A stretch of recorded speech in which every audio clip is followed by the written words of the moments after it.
大家好啊，我係店長 Alex 啊。正所謂人靠衣裝，車靠改裝。今次同大家介紹嘅就係無敵兔嘅套餐，餐單裏邊一共有22個項目咁多嘅。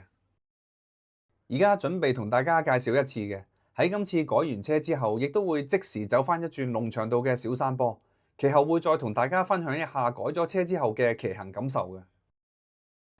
日後如果你哋有興趣想了解更多關於無敵兔嘅最 update 嘅資訊，可以加入我嘅 Facebook 群組裏，群組名稱 Rum5D2 無敵兔關注組，記得後面係有黃金單車地帶先至係屬於小弟嘅群組啊！好啦，廢話我就講完啦，而家即時去片。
一次過同大家掃晒22項嘅餐單，唔知邊一樣嘢啱大家嘅胃口呢？唔怕老實同你哋講啊，呢22項嘅餐單其實都係好啱我嘅胃口㗎。而家我再同大家睇一睇呢22個配件裝咗上去嘅時候，到底有咩分別？同時間同大家旁述一下，讓大家可以了解更加清楚。呢個係 Rum 嘅自家品牌車頭防水袋，容量大約係10 lit 左右啦。我覺得佢個 size 恰到好處，而且仲可以攞嚟做斜孭袋添嘅。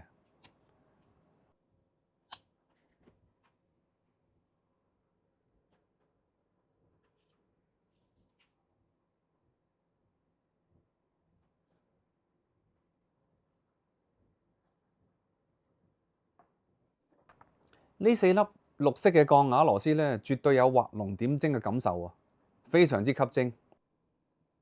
再配埋呢一條3K 啞光面嘅碳纖車頭把，即刻覺得醒神晒啊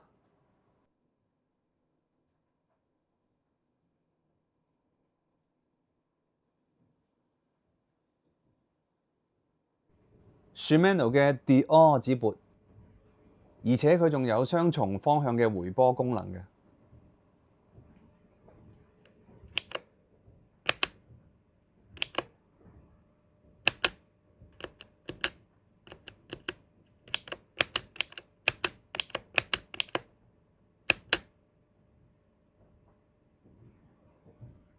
跟住再同大家展示一下佢嘅轉波反應同埋準確性嘅。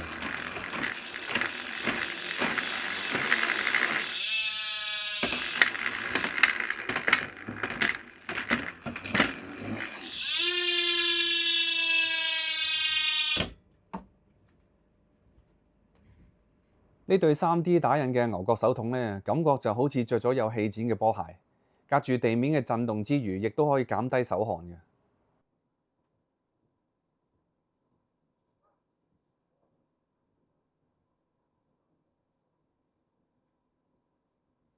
綠色嘅啤領頂蓋同埋呢一個一體化嘅豬鼻連燈架。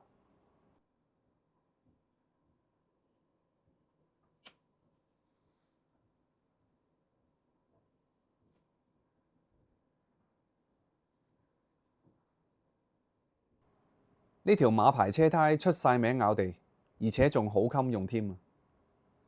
其實我都幾喜歡嘅。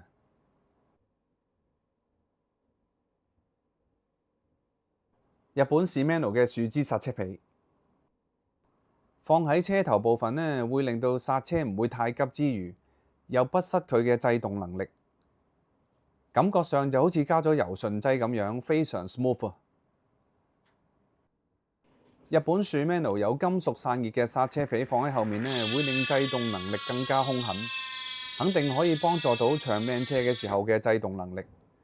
落到山腳嘅時候都唔會腳仔軟啊！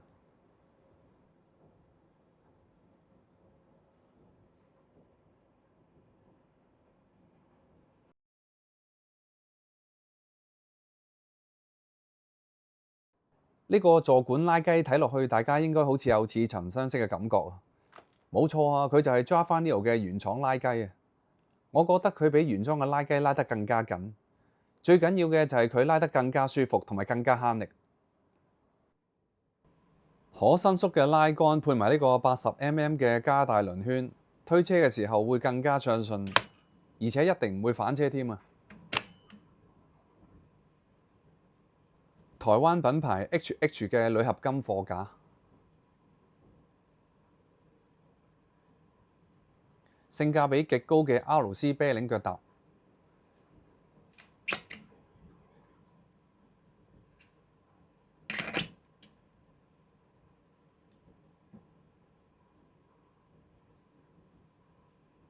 ，KMC 嘅 DLC 11 Speed 嘅單車鏈，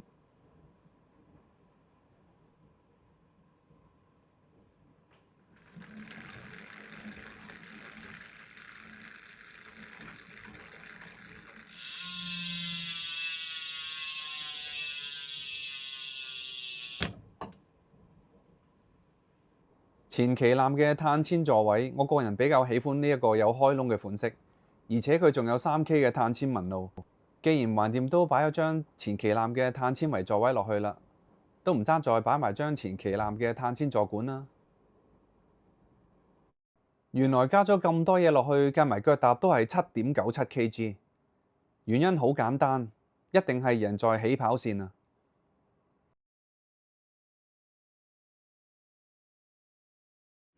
好啦，一切準備就緒，感覺非常良好啊！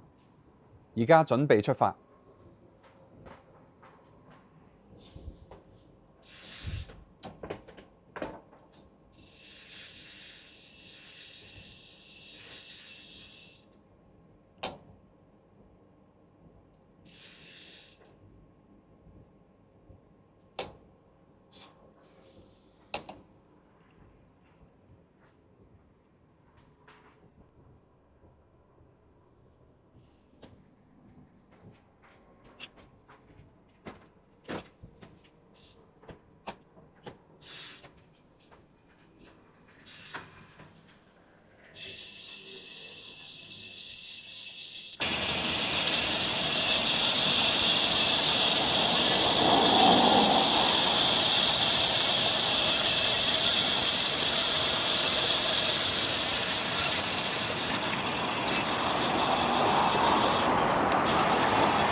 改完呢部車之後，明顯發現真係有非常之唔同嘅地方嘅。試完車之後，令我最體會深刻嘅呢，就係車胎嘅咬地能力同埋剎車嘅表現啦。雖然車胎同埋剎車皮都仲未進入最佳嘅狀態，但係都已經超越咗原裝車嘅一大段距離啦。另外改裝咗嘅碳纖把手雖然比原裝只係長咗20mm啊，但係穩定性亦都明顯增強咗，而且角度亦都更加舒適。配合埋佢嘅3D 碳纖手筒，簡直係 perfect。